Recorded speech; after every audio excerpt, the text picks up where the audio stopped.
One of the best things about talking about movies on YouTube is that we all have our different opinions. We all get to express them, different views. No one ever argues about anything about movies on YouTube. And that's why today I'm doing my top 10 best/favorite comic book movies of all time. So if you didn't like Morbius, well, get ready because it's Morbin times 10. My name is Tom and this is Tom's Take. Okay, in all seriousness, it's been a while. I did a top 10 list way back in 2017, and there's a lot of comic book movies that have come out between now and then, and this list is going to be pretty much entirely different. With every list, of course, I have to give the disclaimer that my list is my own personal opinion. It's my list. It may look very different to your list, so let me know what your top 10/favorite/best comic book movies of all time are in the comment section down below. And of course, be respectful. We are all film fans together. Let's have respectful civil discussions. So, with all that out of the way, in the 10th spot, I have the first Avengers movie. Now, I know Joss Whedon is a touchy subject to bring up, but I'm talking about the work, not the individual. You know, we can look at the first Iron Man, which I love. We can look at the first Captain America, which I love. We can look at all those movies and say, well, the first Iron Man movie really is what kicked off the MCU. But to me, the Avengers movie is like the real foundation to which the entire MCU is built on. If that movie didn't work, I don't think we have an MCU right now. And that movie to me is so special. It's an incredible movie. I mean, all the scenes in that film, you know, the Thor, Captain America, Iron Man fight, seeing these 6 heroes come together, Tom Hiddleston's Loki, the Hulk smash moment, the I'm always angry moment. The way this movie made you believe, like, okay, we'd had a standalone Iron movie, we'd had a standalone Captain America, we had a standalone Thor movie. The way this movie made you believe that all of these characters could exist in, not only are they in the same universe, but they could all interact with each other and we would believe it. Like, that is something that wasn't easy to pull off. Without Joss Whedon doing that movie the way it did, I'm not sure it works as well as it does. I just don't know. And so the first Avengers movie, number 10, love it very much. Well, my number 9 movie is a movie that comes from the Fox universe, which we don't like to talk about anymore. And that movie is Logan. So, Logan, this movie came out in 2017. This movie ripped my fucking heart out. You know, the X-Men movies to me, I was never a big X-Men movie guy. Like, I was never really into those movies. I like a few of them. I don't like others.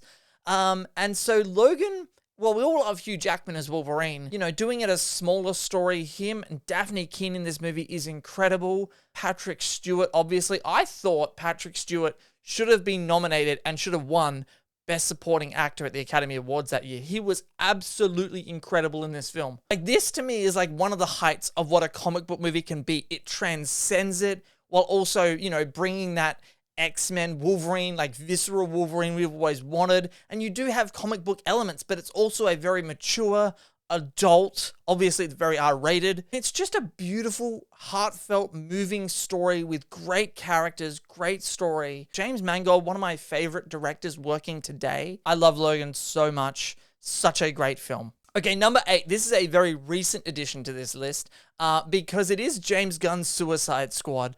Oh my God, I love this movie. I only watched this movie again last week for like the 20th time. But I rewatched it again last week because I just wanted to watch a fun movie. And I really, really love this movie. The more I watch it, the more I love it. The fact that this is just unhinged James Gunn.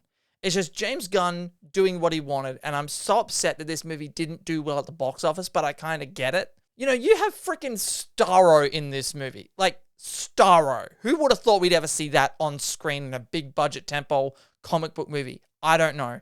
But again, the character work in this movie, the way these characters came together, the action of the film, King Shark. This movie made you feel something for King Shark. How, like, that is something that is an impossible task.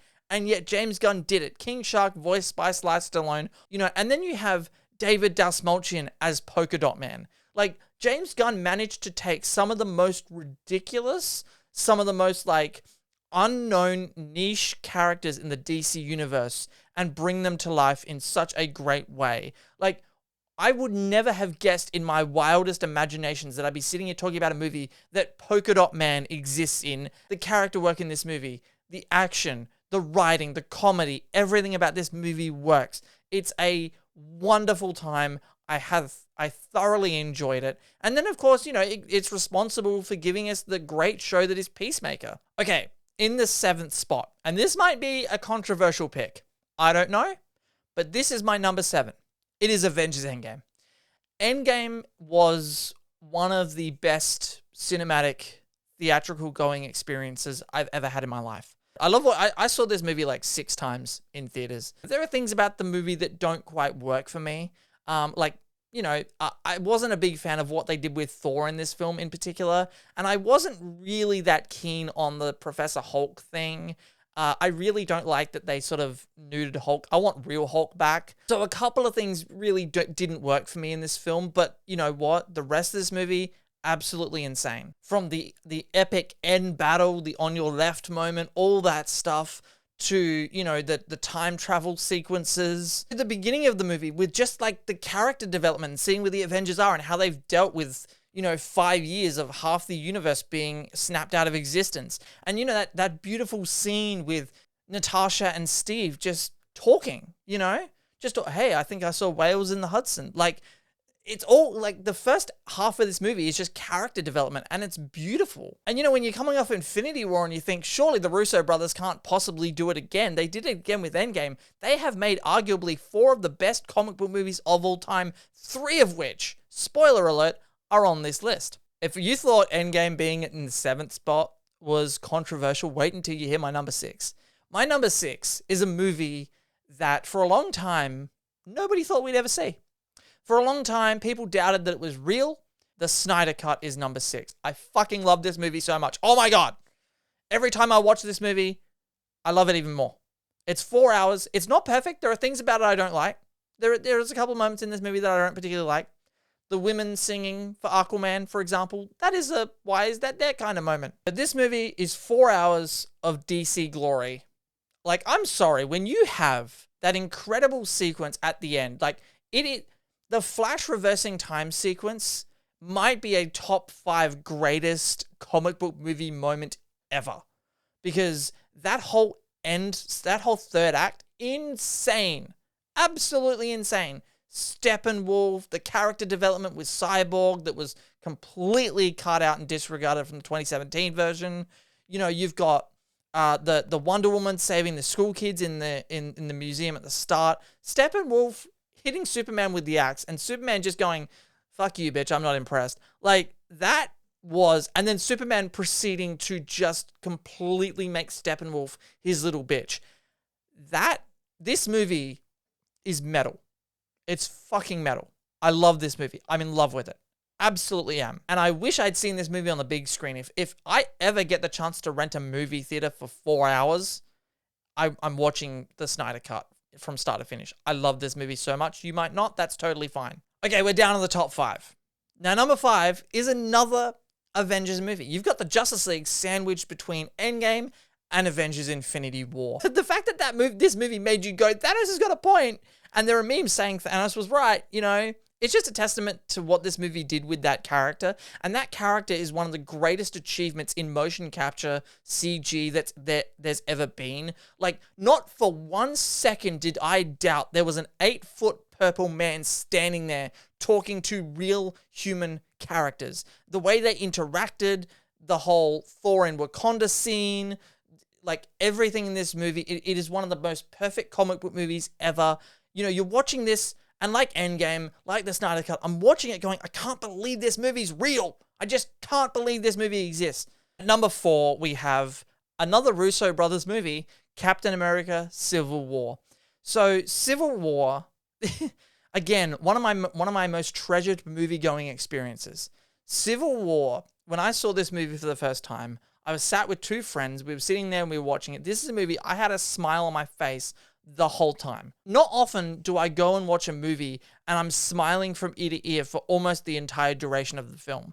You know, not even with Endgame and Infinity War. I smiled a lot, but not as much as Civil War, because this movie really, I do think this movie kind of transcends the genre in a way, because it mixes the tones and the vibes of like, you've got a bit of the first Avengers movie in there. You've got a bit of Winter Soldier in there, and the airport scene.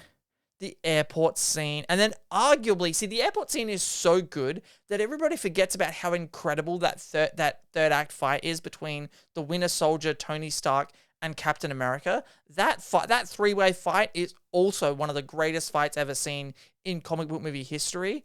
What the MCU does so well is make you get invested in their characters. They really do a good job with their character work. And so you're watching this movie and the entire time you're going back and forth between, well, Tony Stark's got a point. Well, Captain America's got a point. Tony Stark, maybe I'm Team Tony. Maybe I'm Team Cap. I don't know. I know I am Team Cap all the fucking way. Team Cap for life. Love this movie. This movie's fantastic. Civil War, like, it delivered on the promise. Like Endgame, like Infinity War, Civil War delivers on the promise. Okay, the third movie on the list is my favorite DC movie of all time. And at this point, there's a disturbance in the force. Thousands of voices cried out in terror and were suddenly silenced because it's not The Dark Knight. It's the first Wonder Woman movie. This movie came out at a time where the DCEU was on a bit of a shaky ground. We'd had Man of Steel, which I like. We'd had Batman vs. Superman, which I don't like. We'd had Suicide Squad, which I enjoy, but it's a hot mess. It's a bit of a guilty pleasure. So going into the first Wonder Woman movie, I was like, I don't know. I hope they pull it off. I hope they do. And and Patty Jenkins made this movie work on a level that not many people, I think, could make work. You had Gal Gadot, who was not like a tried and tested actress. She hadn't acted in a lot of stuff before. I mean, she had, but I was unsure whether she could lead a movie and how good her ability really was, because I don't think she'd really gotten the chance to show off. And honestly, I hadn't been that impressed with her acting ability up until this point. And this movie proved to me that Gal Gadot is the perfect Wonder Woman movie. This entire movie from start to finish was just an emotional ride to me. And then you have the No Man's Land sequence, which is incredible, and I love it. It's one of my favorite scenes in movie history.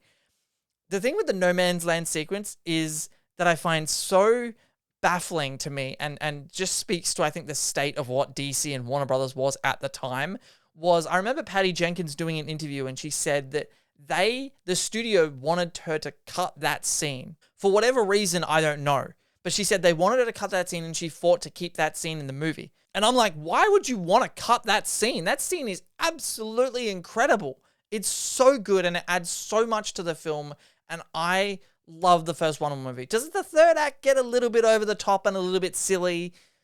Yes, it does. It gets a little silly with Professor Lupin yelling video game level dialogue. Yes, I'll give it that. But I love this movie. When you understand how much I love this movie, it's not shocking. Like, anybody who's watching this video who knows me personally, this is no surprise. Okay, we're down to the top two. How could I possibly top Wonder Woman? Well, I'm just trying to do better. My second favorite comic book movie of all time is Sam Raimi's Spider-Man 2. I don't think you'll find many people that have a top 10 list of their favorite comic book movies of all time that don't include Sam Raimi's Spider-Man 2. Like, this is a perfect comic book movie from start to finish. The casting of Alfred Molina as Doc Ock. You have Tobey Maguire coming back as Spider-Man. You have so many iconic Spider-Man moments in this movie. So much great filmmaking on display in this film. You've got the incredible train sequence.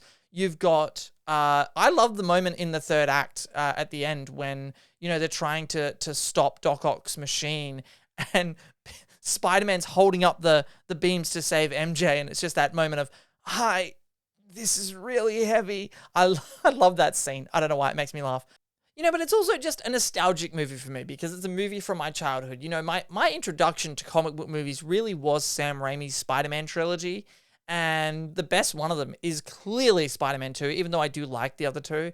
And so Spider-Man 2 had to be number 2 on this list. So that begs the question, what is number 1? Well, number 1 is, again, a Spider-Man movie. And I don't think it's going to be a lot of people's favorite comic book movie of all time. And that's fine because, again, this is my personal opinion. You might have a different one. That's perfectly okay. My favorite comic book movie of all time. If you've watched this channel for a while, you know this isn't a surprise. It's Spider-Man No Way Home. I think this movie is a perfect Spider-Man film. I think it's a perfect comic book movie. And I love this movie. You know, this movie is, you know, I've talked about other movies on this list that I had a great theatrical experience for the first time watching. Spider-Man No Way Home is my favorite movie-going experience of all time.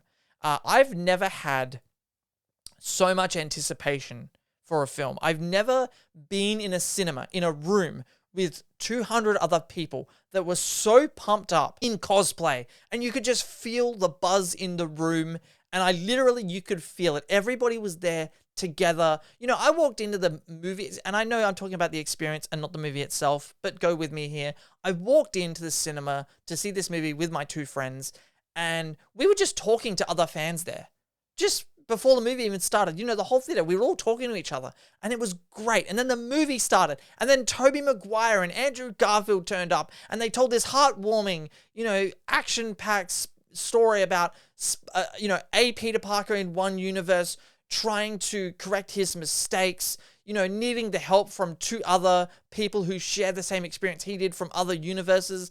The whole cosmic thing about this movie of, well, if that portal hadn't have been opened and Andrew Garfield and Tobey Maguire hadn't have come through, then maybe Tom Holland's Spider-Man suffers a similar fate and doesn't learn from the mistakes that he's supposed to, and maybe he loses his girlfriend, and maybe this happens, and maybe that happens. This movie to me is such a movie about destiny, about fate, about mistakes, about love, about all these things. It's such, on so many different layers, I think. You know, on the surface, you could look at this movie and just go, it's a movie where all three Spider-Man get together. Yay! But the movie is more than that.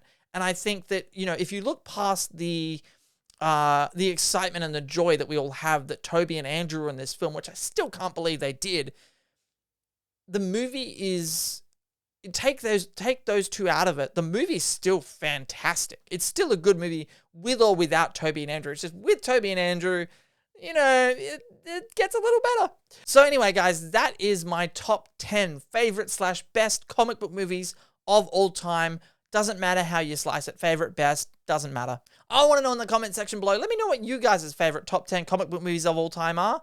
And again, with great power comes great responsibility. So in the comments section below, just make sure, you know, respectful, treat other film fans with respect, and let's talk about our favorite comic book movies together. So once again, guys, my name is Tom. If you haven't been here before, make sure you hit that subscribe button, ring that notifications bell so you never miss out on my take on all things movies, and I will see you guys next time.